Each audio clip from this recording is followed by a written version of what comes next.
have you perhaps gotten a good bit of feedback on, or just what perspective can you offer about really either of those, and we'll go from there. Yeah, definitely. I can tell you what I've heard from our teachers and also teachers across the state who have reached out. And when the law is followed to fidelity and admin are stepping in to help when there are issues with the phones, like it's been really good. Teachers are seeing a lot more engagement and a lot less having to police just the technology piece so that the kids don't have this going on the whole time so they can be more engaged here with the teacher in the class. But when it's being enforced the way it should be and admin are handling it, because the intent of the law was to take things off of teachers' plate, because teachers used to be teachers and now we're also all these things, and more things keep getting mandated. And I actually had a conversation with a lawmaker last week. I said, if all these bills pass in committee, it's not just the professional development that you talk about. It's not in a silo. These three bills also mandate more professional development. So when am I supposed to teach? And so when it's being done correctly, it's been wonderful. When it's being put on the backs of teachers, that's the opposite of the intent of the law, and that's actually adding more to a teacher's plate. And so it's either awesome or awful, depending on whether or not it's being implemented to fidelity of the law. Let's go back to the year 2000, just for a round number, and say in that session, XYZ was mandated through legislation to teachers. You now have to do this. Okay, so teachers are already doing yeoman's job of a teacher, and now add this. And this being like a ton of things that passed that session. And then 2001, a new session, add more. 2002, add more, add more, add more. So every now and then, there's legislation that takes something away. But if you imagine a data chart, like, There's a lot on the shoulders. it's insane. It's insane. When am I supposed to teach? And oh, not like that. Okay, how do you want me to teach? Oh, but we can't keep teachers. Gee, I wonder why. I don't wonder why. Like, teachers became teachers to teach. Back to the cell phone. When it's implemented the way it should be, it's awesome. When it's not, that's something else you're putting on my back as the teacher. So thanks a lot for that, because now my kids see me as a policeman. That's not my job. Genuinely productive protections are you seeing for teachers? At least, yeah, discipline, phone, security. You say the cell phone thing, as has been followed, has been a benefit. When done correctly, it's a gain. positive. Right. When done incorrectly, it quickly turns into a negative. So, lay out how it might be a negative. I actually just answered an email at a school where they were asking questions about student cell phones, and teachers are being told for them to take them and hold on to them. And I'm like, absolutely not. No, you have a dean, you have assistant principals, you are a principal. One of y'all step in and listen. I know they're busy too. I get that. There's a lot put on them as well. That should not be put on the teacher. Talk to the legislators who wrote the bill. The whole intent, because I'm a teacher and I do my homework. The whole intent was to take stuff off of teachers' plates, not add to them. So I actually just answered an email at a school and said, absolutely not. I copied our school board policy that was updated in August to be in line with the cell phone law. I was like, we've spoken to the legislators who wrote it. This is the intent. Here's the school board policy. No, you're not putting more on teachers. That's literally the opposite of what the legislators wanted. So this was in reference to a school in Tulsa Public Schools. Yes. Right. And so I'm just trying to gain a good perspective of the overall impact. You're saying it has been a gain, the student attention spans going up. I know we probably haven't had all the full reviewed reports on academic performance, but do signs point to improved academic performance? When handled correctly, yes. Yes. When admin are doing the job of, they're the ones to handle the phone situations, yes. And we are seeing across the board, not everyone, of course, but across the board, kids know they shouldn't have them. So fewer kids are having them out. So that's been a lot better.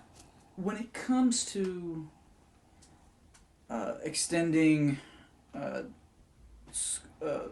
funding for school security and the cell phone policies, say these go through and you have guarantees of having these in place going forward. Do you think that helps with teacher staffing going forward? Yes. Those are variables that will play into that will go into a positive effect overall. Yes. Kids had cell phones when I started teaching a million years ago, but not like they have them now, nor did the cell phones have all the capabilities they have now. Earbuds. Yeah, yeah. The AirPods are they're a big deal for sure. But I remember I got my first iPhone around 2006, 2008, somewhere in there. And so that's when we started to see a change. But the AirPods have been another uptick in terms of technological advances and changes that have made things more difficult for us as teachers. Yeah. When handled appropriately, correctly, and in a timely manner, and I cannot stress that enough, yes, it's a huge positive, and we're seeing positives from it as teachers. But on the flip side, when not handled appropriately or in a timely manner, it puts more on the teacher's back. And children, they are not dumb. They know very quickly what will and will not happen. Your follow through is so important. My mom taught for 45 years, and the first thing she told me is, if you say you're going to do something, you better follow through or you're dead in the water and they'll never trust you again. And she was correct. And so you have to follow through. So if it's not being followed through with by administration, the kids recognize that. But when it is followed through, the kids recognize that. Positive reinforcement. It works. Well, it's quite a reinforcement when there's a law in the state legislature that Yes. education department's telling kids. Yes. Or security, SRO stuff in general from the last I couple mean, of we years. need security. We're not going to be upset about that ever. We need security. We also need counselors. So if things are brought to, from a protection context, a balance of making sure that, We need both. to address that. We have behavior issues for a whole host of reasons, including mental health. So we need the security officers for a whole slew of reasons. And then we also need, in addition to them, counselors. So that hopefully there's, a group of kids that will never need security officers. That's the hope. But, we need them. We need them for games. We need them for events. We need them for the one-off crazy things that inevitably happen. We need them. What is your hope when it comes to these bills in the legislature having to do with education, that they include, say, TCTA more often, or at least local lawmakers, or just have involvement from educators and admin in general more when they write these bills? I mean, yes, it should be not about us without us. And so if you're a legislator writing a bill that's going to affect and impact rural educators and those students the most, then those are the teachers you need to be talking to and those students and their families. If you're going to be writing something that impacts interurban the most, you need to be talking to us. I'm a teacher elected by teachers to amplify our collected voice. So TCTA would be that if you're writing something that's going to affect everyone, you should be talking to everyone. And obviously you can't talk to every single person, but you could take a sample. It's just the doing your homework, and I understand there's constraints on legislators' time. However, as a legislator, you have an idea of what topics you want to bring forward before topic day, before you have to turn that in. And then you have, like an open bill that you can do most anything with. And then you can always strike title and you can always amend it as you learn more. So, and a lot of them do work with us. And I ask because, from what I've read, there have been times of recent years that there are really consequential education bills that maybe don't involve feedback from folks like yourself or districts in general. Yes, and if we made a graph strictly on public education in Oklahoma, strictly since 2005, we wouldn't even have to go back further, and looked at those, because I've been around since then at the Capitol, and whether or not the people impacted by the most were spoken to beforehand, we could absolutely chart where they had to go back and significantly change the law, or put in a new law that trumped the old law, or do away with the law like completely because they didn't. Like it creates more time and more work in the long run. And so it is better to partner that way. I do want to say, and I know like when this is over, there will be snippets of whatever.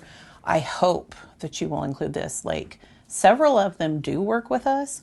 I spoke with a legislator on the phone on my drive into Oklahoma City last week, and it helped inform them because it was things they didn't know. They were told something about a program a specific way, and I was like, well, that's not true. You actually have to apply and be accepted. They didn't know that, and that really changed everything. And so most of them are pretty good about talking to us and working with us. A lot of the time we have to reach out. Sometimes they reach out depending on who they are and what their goal is.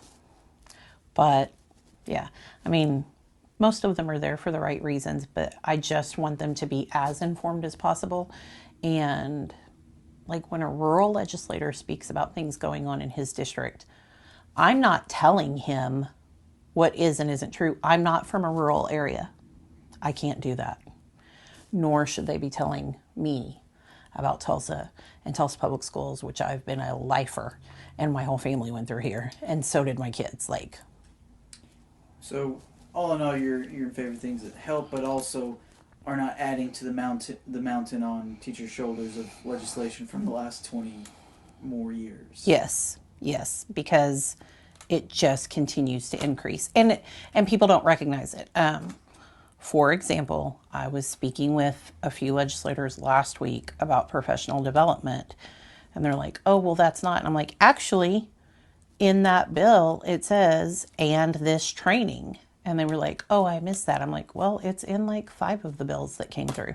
So you have to add that on. It's not in a silo by itself. And so we have to realize these things and go, oh my gosh, we're not adding this much. We're adding this much. Like, I didn't know. And a lot of training days and struggling on the competitive pay from what I've researched. And I need and I want training. All teachers should be lifelong learners, and I cannot stress that enough. And also cannot stress enough, I am in my 21st year. I don't need the same training as someone in their first year. That's a really good way to get me to walk out the door. What? Over 30,000 people certified to be teachers who aren't teaching in Oklahoma? That right there, one of the contributing factors.